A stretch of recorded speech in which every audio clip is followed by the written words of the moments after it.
السلام علیکم ګرانو دوستانو، هیله لرم چې جوړ روغ به یاست. د ویډیو موضوع مو د مسلمانی کورنۍ اصول. د مسلمانو کورنۍ اصول څه دي یا مسلمانه کورنۍ کم اصول باید ولري ترڅو د دوی کورنۍ ښه سي؟ ګرانو دوستانو، زما هدف د پښتنو ویښول دي د روابطو اړوند، او دا اړوند ټوله دنیا معلومات نه لري. د روابطو علم ډیر یو نوی علم دی او موږ هڅه کوو چې په ټوله دنیا کې خلک په پوه کړو. نو زما رسالت او هدف دا دی چې پښتون په پوه کړم. راځئ موږ وایو د مسلمانې کورنۍ اصول. وایي که دیني مسایل له کورنۍ څخه ووځي نو حرص، ویره، اضطراب او حسرت کورنۍ ته راولي. هغه کورنیانی چې مسلمانی د منځه بیایي، هغه کورنیانی چې دین د منځه بیایي، او هغه کورنیانی چې د غرب و پالیسۍ ته ځي، اول د دوی په کورنۍ کې حرص راځي.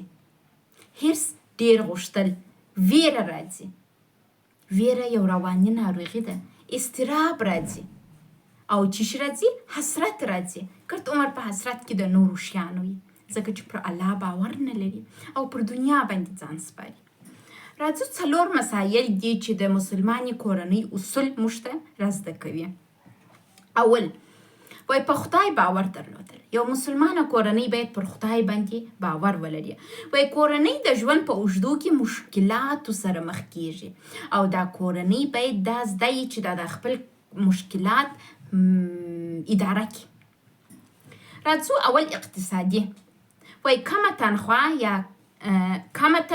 یا کمه ګټه، دا د اقتصادي مشکلات دي. بعض وخت موږ غټ تجارت د منځه ولاړ سي. ایرانیان ورته وایي ورشکستګي، او یا هم موږ وایو پلانکی دیوالیز. نو خو دا یو اقتصادي مشکل دی. غلا کېدل، کېدای سي یو څوک ستا څخه ستا شتمني غلا کړي.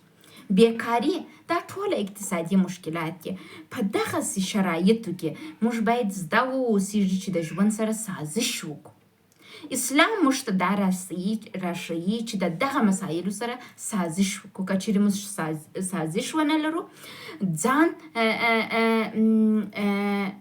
تسلیم کول. سازش کول یعنې ځان تسلیم کول. ګورئ، موږ په ژوند کې زلزله راځي، موږ کنټرول نه پر لرو. سیل راځي، موږ کنټرول نه پر لرو.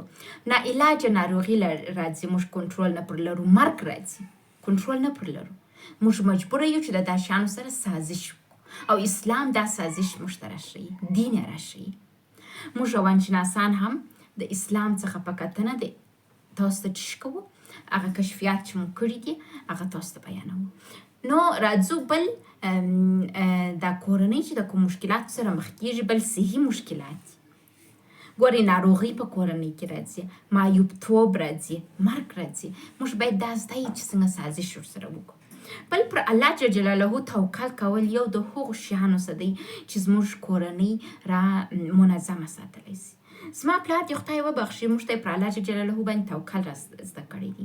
بعض وخت ځینې انسانان ما ته وایي وی پروانې ته بالا دغسې ولاړه سي او ګرده کارونه دې سم سي. وایي زموږ ته نه کیږي. زه ورته وایم زه پر الله باور لرم، او ما ته د کوچنیوالي څه دا رازده کول سوی دي. مسلمانه کورنۍ باید داسې اصول ولري چې خپل اولادو ته په دغه رقم حالاتو کې سازش او پر الله باندې باور ورزده کړي. باور وکړئ، زه یو دا رقم پر الله باندې باور لرم چې حد یې نسم درته ښولی. زما د ژوند د ډېرو غټو کامیابیو، حتی د علم حاصلولو او په علم کې د کامیابۍ علت دا دی چې ما پر الله باور درلوده. وایي دین د کورنۍ د ثبات او پایداري علت دی. هغه څوک چې دین د کورنۍ اصول ټاکي، په دې پوه سي چې ستاسو کورنۍ به هیڅ وخت ویجاړه نه سي. زما د دویمې نکاح د پاشلو علت زما د میړه لخوا د اسلامي اصولو نه برقراري وه. د ماینې څخه یې پیسې غوښتلې، د ماینې د مور څخه یې 15,000 ډالره د موټر دپاره غوښتلې. هر هغه شیان چې اسلام ویلي دي هغه یې نه عملي کول. په رسالت او امامت باور. ته دا دنیا ته راغلی یې، ستا ماموریت څه شی دی؟ امامیت څه شی دی په دا دنیا کې؟ په دې باید ستاسو اولادونه پوه وي، او یو مسلمانه کورنۍ باید په دې ته باور ولري.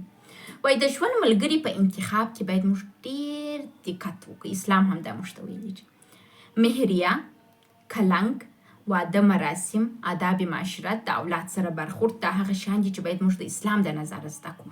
که زما میړه و مهریې ته توجه کړې وای، ما درته وویله مال د نکاح دپاره ته ماته بنګړي را رانیسه. ده ماته ویله ول سمه ده، زه یو کور لرم، کور خرڅوم، 2 کور یې درلودل، یو کور مې دا بلې معاینې دی، دا یو ستا دی، زه دا کور خرڅوم بیا تا ته بنګړي در رانیسم. تر پایه نه را رانیول. ول کور خرڅوم، یو 100 نفرو ته ډوډۍ ورکوم، تر پایه را نه کړل. کلنګ ما د میړه څخه بنګړي غوښتي وه، در پایه نه را رانیول. یا د طلاق پسې د واده مراسم، مال یو 2 نفرو ته ډوډۍ ورکنې را وکړل. آداب معاشرت خو یې بیخي درلودله نه. د اولاد سره برخورد یې بیخي درلودی نه. زما د زوی سره هېڅ کار نه درلودی، زما زوی ته یې پلارتوب ونه کړ. نو مال ما ته چې دپاره کړی وې، ما د دې دپاره کړی وې چې زما زوی ته به پلار سې، نه دی چې ته راسې ما ته ځان غټ غټ ښیې او دروغان راته وایې. د مرګ څخه وروسته ژوند باندې باور یو شی چې د دې سبب کیږي چې د مسلمانه کورنۍ محکمه وساتي، هغه د مرګ څخه وروسته ژوند باندې باور دی. ډیر مشکلات د انسانانو بې هدفي ده. موږ انسانان چې د مشکلاتو سره مخ کیږو، اساسي مشکل مو دی چې موږ هدف نه لرو، او هدف چې دی چې ولا زه د دا دنیا وروسته، د مرګ وروسته دنیا سته او هدف سته، ښه کارونه د دې لپاره کوم چې جنت ته ولاړ سم، معنا راته ولري. نو دا باید وي وایي دا انګیزه باید جوړه یې وه اولادو ته چې د مرګ څخه وروسته ژوند سته. د مشکلاتو سره مبارزه د اسلام له نظره و اولادو ته باید یو مسلمانه کورنۍ تدریس کړي. د یو د بل کومک، د کورنۍ غړي باید یو د بل سره کومک وکړي. او ناروغي د جنت کلي ده. دا وایي خپل اولادو ته همیشه ور زده کوي. د مریض خدمت کول اجر لري. لحاظ و خاطر کول د یو چا، دا هم یو د مهم اصولو څخه د ژوند. او بل مسؤلیت منل. دا زما دوه میړه چې ما وکړی، د هیڅ مسؤلیت یې نه اخیستی. زه میړه وم، هغه زما مینه وه، نو ما هم دا طلاق کړی، مال زه دغه رقم میړه نه غواړم.